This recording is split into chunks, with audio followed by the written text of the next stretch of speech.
Hello YouTube. In today's video, we are going to be discussing a very important topic that concerns all of us. So in this modern era of plethora of opportunities, you are inundated with the possibilities as to how you're going to utilize your time. So at any given moment, you can go outside, go to the park, or go shopping, or even more conveniently, you've been provided with this technological advancement now that you have mobile phones and laptops and computers and video games in your finger, in the reach of your palms, that you don't know what to do with your time. You don't know the best way to make use of your time.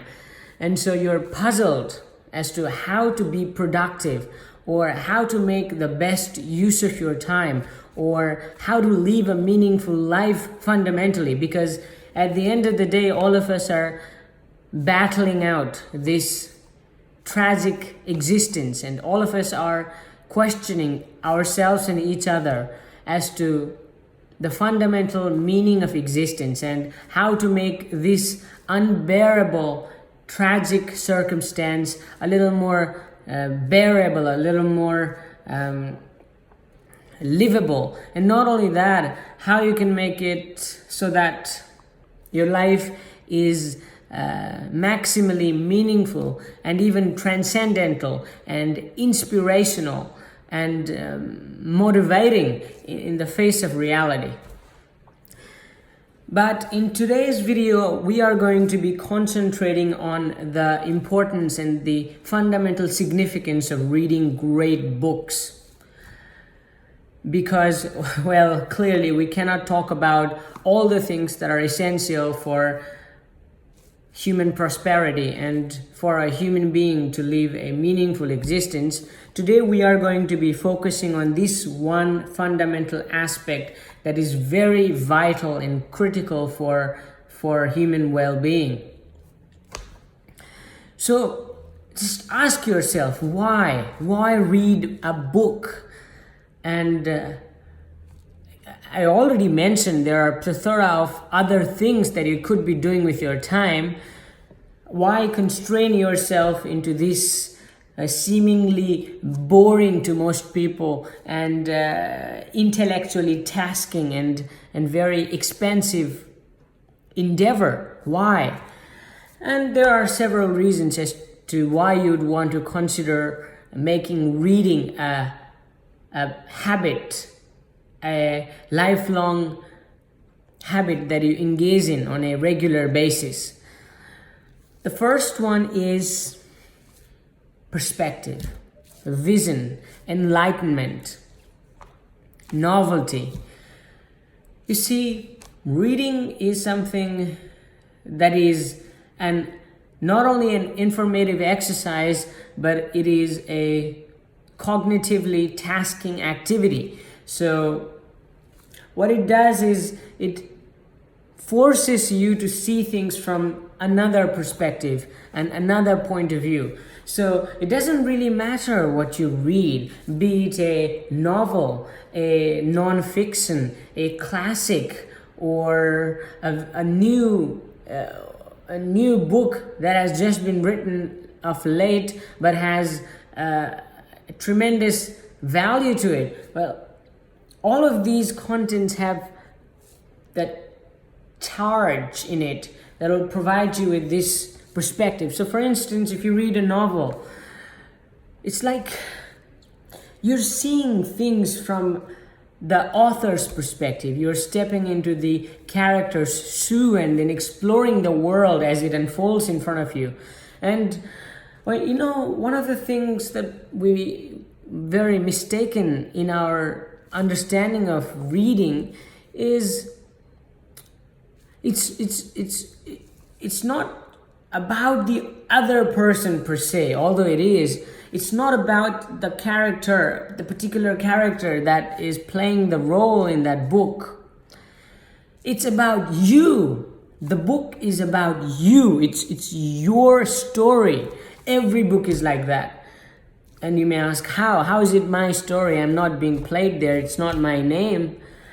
But what you have to understand is the character has that human essence, or the creator of the character, the author, being a human being, understands your fundamental psychology, understands your need. And authors, if they are great authors, have the ability to write eloquently and demonstrate and elaborately express their ideas to the mass audience clearly. And then they have this a very richness to their explanation of human phenomenon that we constantly need to be reminded on a daily basis, because we forget. We get so used to reality that we do not understand its meaning unless it has been explicitly written down into a text form. I've heard this thing once. I don't know exactly who said this, but people say, great people have said that common sense is not common practice, right? Because we are swayed by our emotion, by our psychology, and by the attraction of the external world, and by circumstances, by advertisement, by media, by influences and conformity. We've been influenced by all these psychological maneuverings that we forget to take things for what they are, and we need constant reminding. Right, and these books are very critical for exactly that. Let me think a while how the books provide you with new perspective. And so the characters that are acting out the part in a play is a representation of your character. Now you get, anytime you read a good book, you get into the character. Why? Because you understand it, and you understand it very well. You see, because the character is, it's not a living person, but has an essence, a humanistic essence to it, so that you can follow the narrative and you can understand what's going on into the psyche of that character, of what's happening in the plays. Those plays are so complex, so many characters and so many dialogues and interactions and so many interconnected webs of plots, and then names of places and so many irrelevant informations as well. But still you understand it, and you understand it very well, because it connects to you in a much deeper level.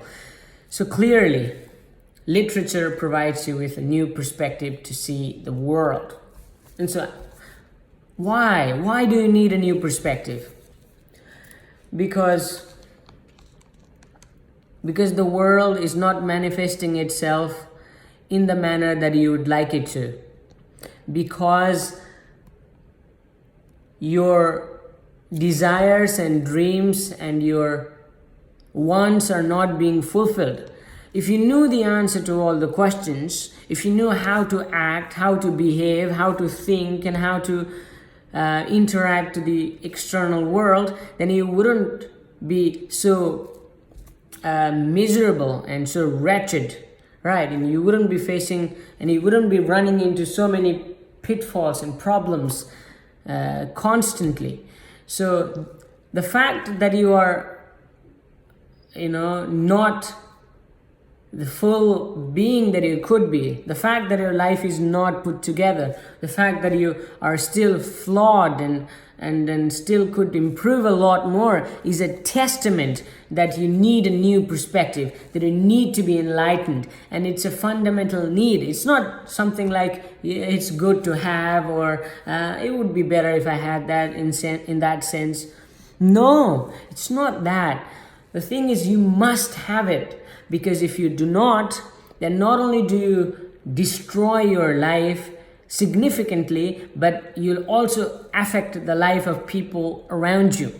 You know, Alexander Solzhenitsyn talked in his book, The Gulag Archipelago, that one person, I'm paraphrasing it, I'm terribly paraphrasing it, I've heard it from somebody else and I've actually not read it, but still it's a very important idea to understand. What he said was, one person who is corrupt has the ability to corrupt the entire society. And that's very true, mind me. So that's that new perspective. The second importance of reading great books is enhanced communication. And well, you have seen people who can speak eloquently, who are able to express themselves fluidly, and who have mastered this verbal landscape to such an extent that they are able to articulate any queries, any frustration that they feel so efficiently and effectively that you are in a jaw-dropping situation. You're just mesmerized by that action unfolding in front of you.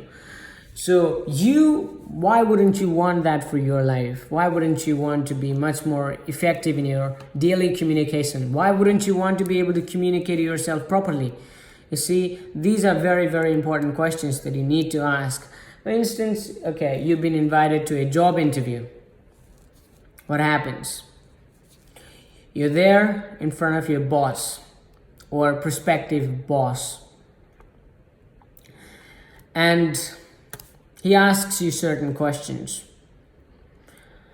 At that point in time, he's basically not much more concerned about the answer. It could be anything. It's not that. He's much more concerned about how you would respond, right? Your body language, your facial expression, your tonality, your confidence, your level of mastery over the language, your choice, your word choice, all of these things that you may assume to be trivial suddenly become non-trivial, and they are the central focus of the examination, right? So what happens if you are able to communicate effectively? Well, the world opens its arm to you. People open doors for you, inviting you to their companies and to their offices. You know, they will just provide you with an opportunity that you will find very difficult to accept, because you've been bombarded with so many opportunities at the same time that you do not know what to choose. And so reading books is a very effective strategy to establish yourself as an effective communicator, and to be able to speak properly is really a boon, right, in our modern landscape. So authors have to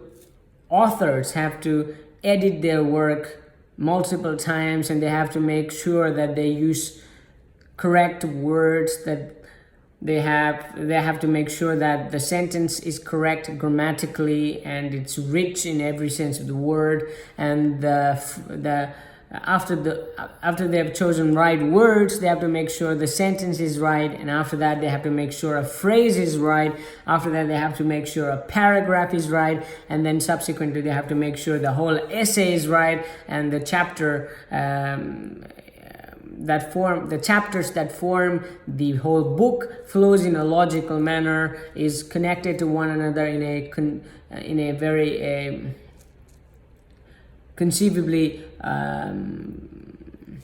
meaningful manner. So by reading a book, you're constantly engaging in this rich exercise of understanding and building yourself up.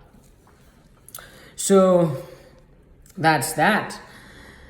The third, and one of the most important, is the development of your personal character.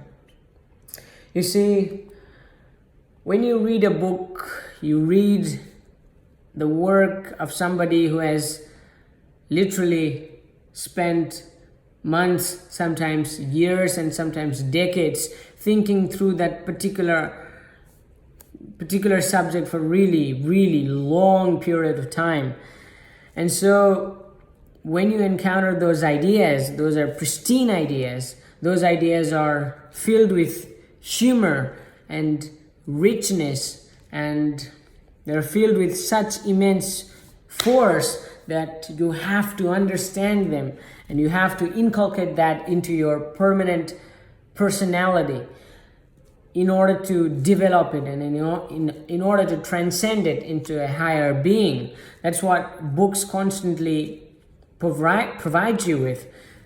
So if you are reading great novels and great classics, you will become something you were not, right? So imagine comparing yourself from the point before you started reading a book to the point after you've read the book.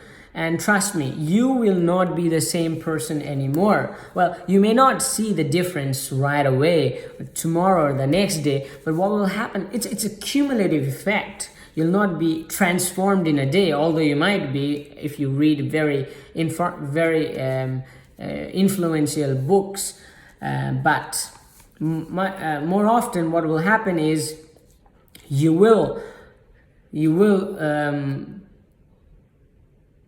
inculcate a new part into your personality that you had not inculcated before. And so I would like to close by giving you a brief summary of what we discussed today. So we discussed 3 fundamental importance of reading books. The first one, it provides you with new perspective. Second one, it enhances your communication skills. And thirdly, it develops your character. I believe I've performed my duty, let's say, by informing those who are not informed yet about the importance of reading books. And one of the reasons why I'm making these videos of late is because I would also like to improve my communication skills. And English does not happen to be my primary tongue, my mother language. And so I would like to improve on this front as well. And I've decided that occasionally expressing my ideas and expressing it to the broader community is one of the best ways to learn a language and to hone in the skill. And I hope you enjoyed this video, and not only enjoyed but gathered some very valuable information. And if you did, please show some encouragement, because everybody likes to hear words of encouragement. Or if not only that, but I'm also open and receptive to criticism. I would rather like to hear more criticisms than admirations, because I already know there's a lot more that I can improve. And if somebody points out where I made mistakes, even minor grammatical inaccuracies, I'll be very happy to receive that kind of feedback, constructive feedback. And if you're somebody who would like to collaborate on these kinds of videos, feel free to email me. I might write my email on the description box down below. And hope to see you next time. Thank you.